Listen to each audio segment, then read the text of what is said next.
আম আমাদের দেশের অধিকাংশ মানুষেরই খুব পছন্দের একটা ফল এবং আমের মৌসুমে সারা দেশের মানুষ আসলে খুব উৎসবমুখরভাবে আম বা এই ফলটা তারা কিনতে এবং খেতে পছন্দ করে, গিফট দিতে পছন্দ করে। তো দেখা যায় যে ঢাকা শহরে যে সমস্ত দোকান বা অফিস আদালতে বা রাস্তাঘাটে যে আমগুলো বিক্রি করে তাদের দাম হয় তুলনামূলকভাবে অনেক কম এবং আপনারা জানলে খুব অবাক হবেন এই প্রত্যেকটা আমের মধ্যে আসলে কার্বাইড দেওয়া।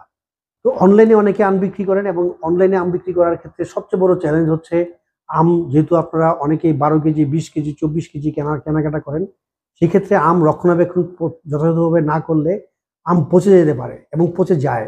যেহেতু এটা কার্বাইড দেওয়া থাকে না, আপনার 12-14 কেজি আমের ক্ষেত্রে 2, 4, 5, 6টা আম পচতেই পারে। এই জিনিসটা মাথায় রেখে আপনারা আম অনলাইনে কিনবেন, তাহলে দেখবেন আপনার মানসিকভাবে সুস্থ থাকবেন। ভালো থাকবেন। আসসালামু আলাইকুম।